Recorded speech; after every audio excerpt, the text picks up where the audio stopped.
crafters, it's me, Jen Evers with Quality Crafts.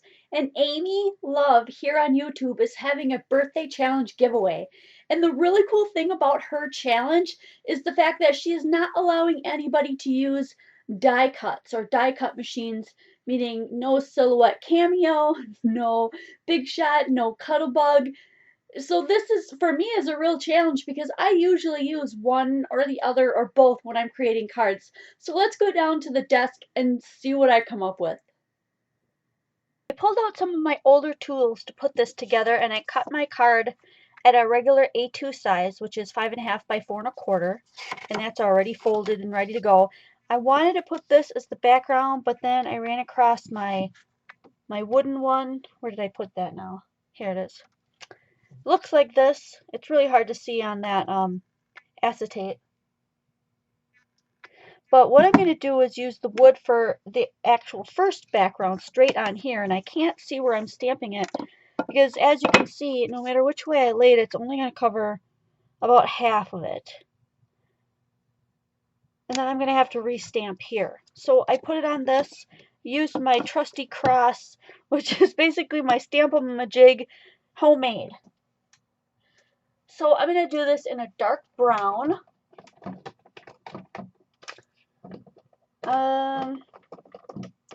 Yeah, I couldn't quite decide. I think frayed burlap will be dark enough. I don't think I want to quite go darker than that.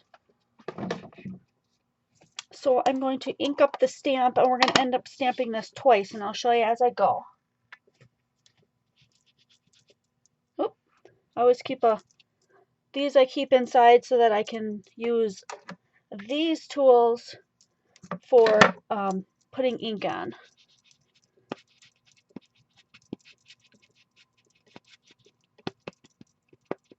I just want to make sure this is good and covered, because when I stamped it on there, I didn't get the greatest impression in the world.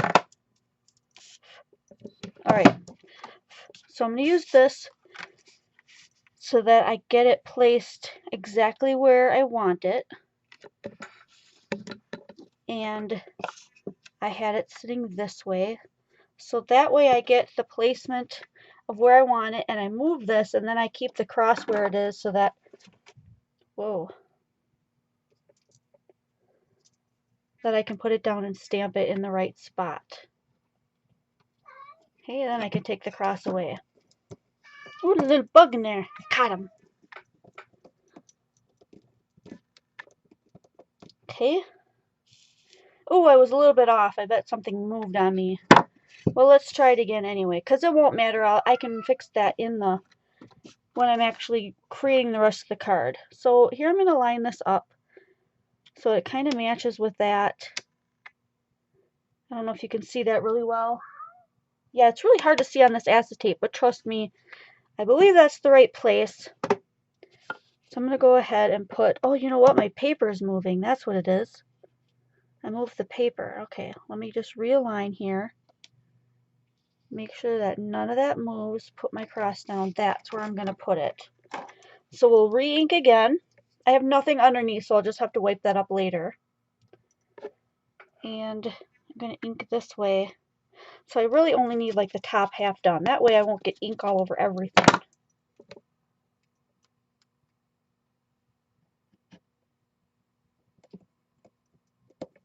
And I think I missed again. Close enough. That looks pretty darn good. Okay. I don't usually let too much bug me when I'm creating things that they don't turn out exactly right, because you're still going to put stuff over the top of it. At least I am. Most all of this stuff matches because I just pulled all these papers from the same paper pack. So I want this to be cut like straight across.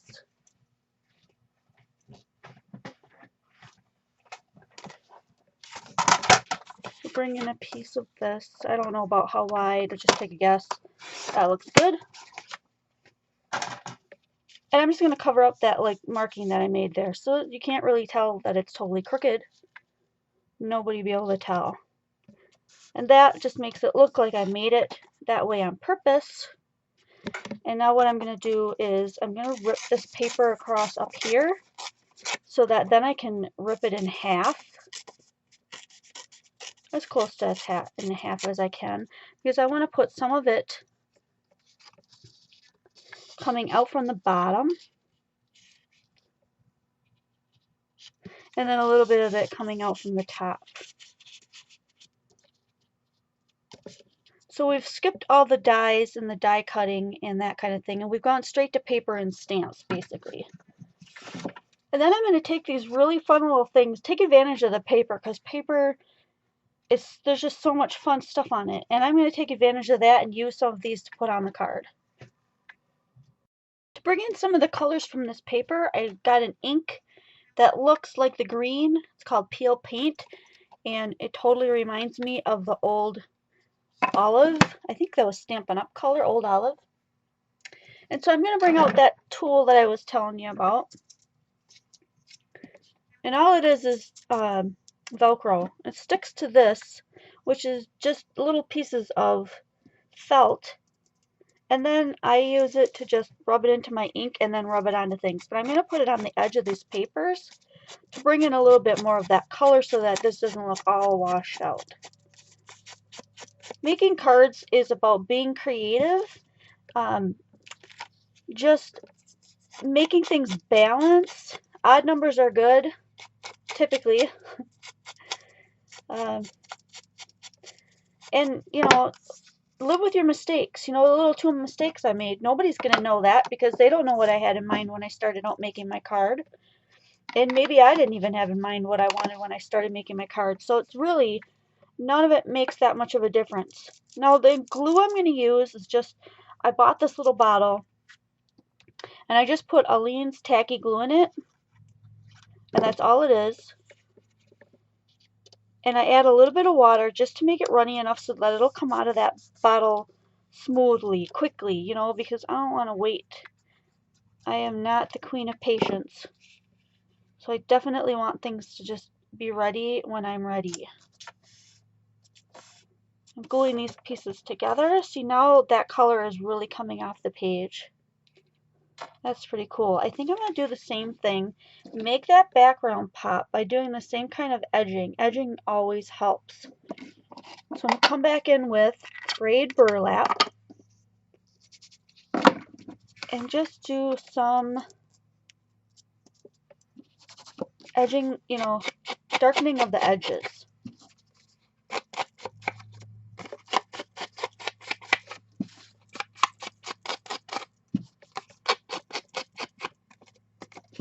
Doing this kind of thing is a really good way to grunge something up or to make it look a little bit older or used. If you ever have that kind of thing in mind when you want to create a card.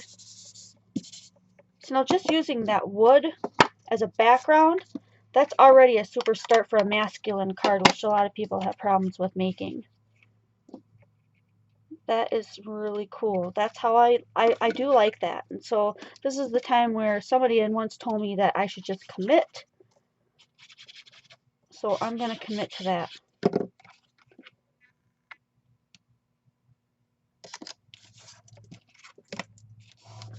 Looking for glue on the back side. I'm also getting ready to cut that down. I'm going to grab a bigger scissor. I'm just going to follow the sides of the card. Cut out the excess. Now don't ever throw away those little excess pieces because you never know what you're going to do with them later. If you're the kind of person that likes to decorate the inside of your card, you can always use these extra little pieces to like go across the bottom or go across the top or have something hanging down. I think that looks pretty cool. I'm going to go for it. Looks cool hanging down there. So now I've got a little decoration for the inside of my card, and I didn't even have to try to make it. I'm going to use another one, and since this one didn't glue down very well, I'm just going to add a little bit.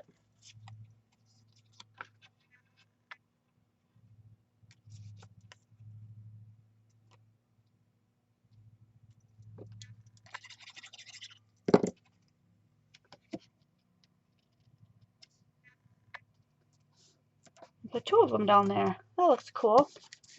Alright, back to the front of our card. Now, like I said, I want to reuse this, not reuse it, but use this in a creative way because it's a piece of paper that came with that paper pack.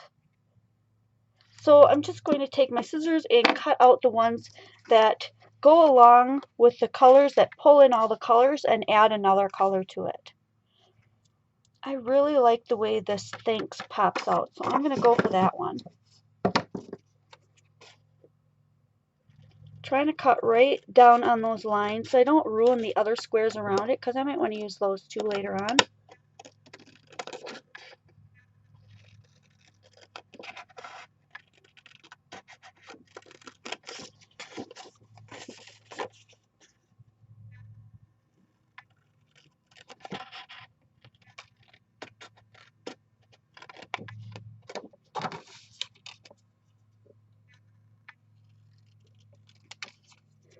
Okay, and then there's a little bit too much white on that edge. I'm just going to cut that off just to make it cleaner. There. And that will look really super cute in the middle. I'm going to go ahead and pop it up. So, yeah, lots of stuff on shelves above me. I like this double-sided foam adhesive because this you can put on anything and pop it up, and getting dimension on cards, you really want to have a roll of something like that around.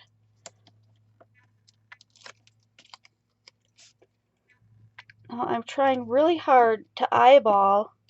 You can get a ruler out if you'd like, but I'm really trying hard to eyeball the center for that, and that's going to go right there in the center. And I've got room for 2 more here. So this one says, thanks a bunch. Let's see if we can find something else that might tie that in. I really like this one with the banner. That one brings in a lot more color. So we'll cut down to that one.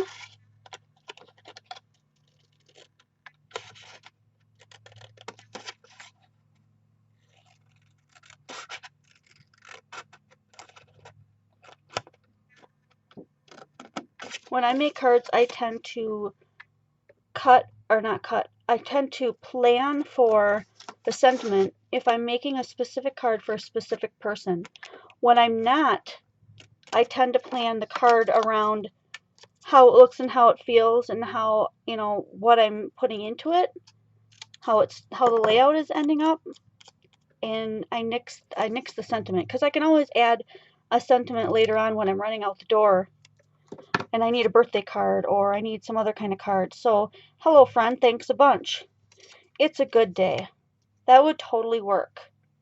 Got a little bit of the green that I put on here in there, and a little bit of the green in the leaves, so it brings all those colors together. And since this one is popped up and it's predominantly what I want them to see, I'm going to go ahead and glue these other two straight down. And that's my balance. And see how there's 3 of them? If I was going to leave this plain, I would just leave 1 and leave it an odd number.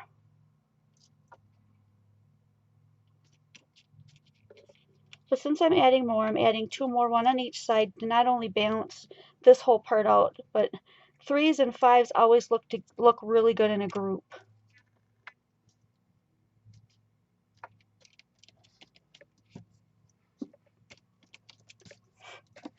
The last thing I was going to do was add some ribbon to this, which is something that you could totally do. You could go underneath and wrap the ribbon around and make a big bow, but I really love the way this looks just straight out with the sentiment and the wood hanging out. And then our extra little thing that we put on the inside. So I'm going to call this card finished.